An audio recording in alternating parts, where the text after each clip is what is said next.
Open your fridge, your bathroom cabinet, your laundry room. The taste of your yogurt, the scent of your shampoo, the smell of your detergent. Almost all of it was designed by 4 companies you cannot name. So who are they? And why is the recipe a secret you're never allowed to read? Here they are. 4 firms sit above everyone else in flavor and fragrance. Meet them: the American giant IFF, Switzerland's Givaudan, Germany's Symrise, and the Swiss-Dutch group DSM-Firmenich. By most estimates, IFF and Givaudan run neck and neck at the top, each with roughly a fifth of the market. Symrise and DSM-Firmenich follow close behind. For names, almost none of them ever printed on a shelf, and together they set the taste and smell of your world. And the reach of these 4 is genuinely staggering. The same handful of firms formulate the natural flavor in your soda and your yogurt. They build the scent of your shampoo, your lotion, and your soap. They perfume your laundry detergent and your air freshener. And they compose the fine fragrance on the counter that costs more per ounce than gold. One industry hiding in 5 different aisles. Now go looking for them on the label. You will not find them anywhere. On a food label, the whole recipe collapses into 2 words: natural flavor. On cosmetics, it becomes 1 word: fragrance. 0 of the actual ingredients and 0 of the companies behind them are required to appear. The people who design the taste and smell of your life are, legally, invisible. Now meet the biggest of the 4 up close. A company almost no shopper on earth could name. Givaudan, founded in Switzerland in 1895, is the largest flavors and fragrances house on earth. It employs more than 17,000 people across 167 sites. In 2025, it booked about 7.5 billion Swiss francs in sales. It has been quietly shaping what the world tastes and smells for 130 years. So here is the thesis, in 1 line. The taste of nearly everything you eat and the smell of nearly everything you buy is engineered by 4 firms you cannot name. Not a conspiracy, an oligopoly. So how big is the prize they quietly control? Start with the size of the prize. The global market for flavors and fragrances is worth about $31.4 billion a year. That is larger than the entire global recorded music industry, every song, every stream, every ticket combined. And unlike music, you brush against this market dozens of times a day without ever noticing. And here is the strangest part: you are never allowed to see what is inside. That secrecy is not an accident. It is the entire business model. A flavor or fragrance formula is almost never patented, because a patent would publish the recipe for anyone to copy. Instead, it is kept as a trade secret, protected forever, as long as it stays hidden. And the law helps. Regulators let a single word, flavor, or fragrance stand in for the whole recipe. Secrecy here isn't a flaw. It's the product. Consider what that 1 word can hide. A single fragrance on a bottle can stand for dozens, sometimes more than 100, separate chemical ingredients, blended in exact proportions. Not one of them named. A perfumer might reach for hundreds of raw materials to build a single scent. To you, it is 1 word on a label. To them, it is a formula worth millions, and one they will never print. And there is a reason to hide it. A formula that took years and millions to perfect can be copied from a single sample. A patent would force them to publish it. For a scent that sells for 50 years, secrecy protects the investment better. It isn't sinister. It's strategy. And to be precise about what this secrecy is and isn't, it is legal, trade secret law, not a criminal cartel.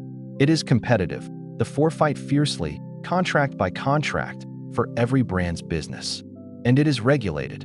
Independent safety bodies set which ingredients may be used and how much. Concentration describes the market. It does not, by itself, mean wrongdoing. Put a number on the science. In 1 year, Givaudan alone spent about 565 million Swiss francs on research and development. Across all 4 firms, the yearly spend runs well into the billions. That wall of chemistry is why almost no newcomer breaks in, and how just 4 firms came to hold most of what you taste and smell. Just how much of it? That single number is the whole story, and it is bigger than half. Once you know to look, you see their work everywhere. That instantly recognizable new car smell, engineered. The bright strawberry in a yogurt that may hold no strawberry at all, formulated in a lab. The scent of your specific shampoo, the one you would know blindfolded? Designed, tuned, and owned by one of these four. You have favorite tastes and smells you have never once connected to a company. Take that strawberry seriously. The flavor in your yogurt was built in a laboratory, and it may contain no strawberry at all. A precise blend of aroma molecules your brain reads as strawberry, more consistent and cheaper than the fruit. This industry doesn't copy nature. It out-engineers your senses. And the luxury end is booming. In 2025, Givaudan's fine fragrance sales, the scents behind designer perfumes, grew 18.3% in a single year. When a celebrity perfume sells out, the brand takes the credit and the spotlight. But very often, the scent inside that bottle was composed by one of these four suppliers, whose name will never appear anywhere on the box.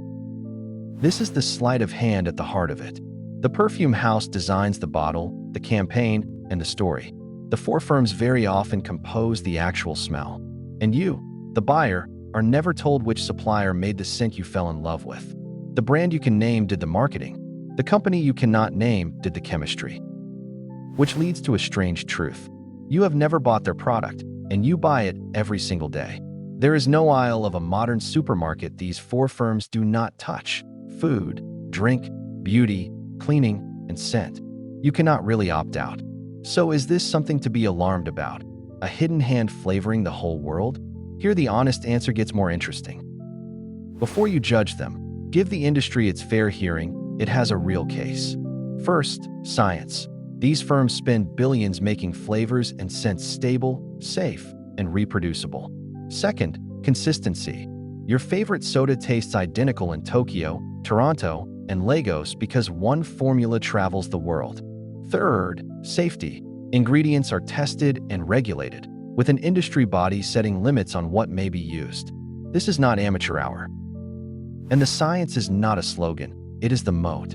For every 100 francs Givaudan earns in sales, it pours nearly 8 of them straight back into research and development. Picture it as 8 in every 100, flowing into laboratories, chemists, and endless testing. These are some of the most research-intensive companies in all of consumer goods, and that intensity is a wall newcomers rarely climb. And there is plenty the numbers cannot decide. Is this level of concentration harmful, or simply efficient?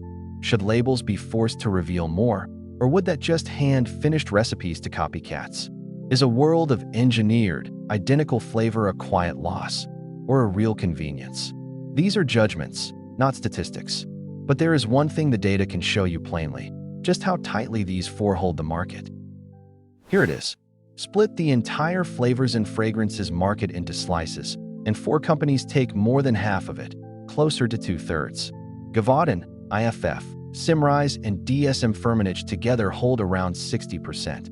Everyone else on Earth, hundreds of smaller houses, shares what is left. This is the oligopoly in one ring, a tiny number of firms setting the terms for everyone else. So, honestly, it is a trade-off.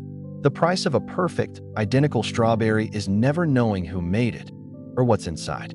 You get flavors and scents that are safe, consistent, and cheap. You give up any knowledge of what's really in them. Reasonable people weigh that bargain differently. Step back, and the whole story compresses into a single number, 4. For companies, more than half of a $31 billion market, and 0 of their names on any label you will ever read. They have engineered the sensory world you move through, the taste of breakfast, the smell of clean laundry, the perfume of a first date, almost entirely out of sight. And their grip only tightens because the prize keeps growing. Worth about $31 billion today, the market is set to reach roughly $45 billion by 2032, steady growth of around 6% a year. More packaged food, more beauty, more scented everything, sold in more countries. As the market expands, the advantage of already owning half of it only compounds. The leaders pull further ahead. So the next time a flavor delights you, or a scent stops you in an aisle, remember the 4 names that were never printed anywhere near it. For companies you cannot name design the taste of nearly everything.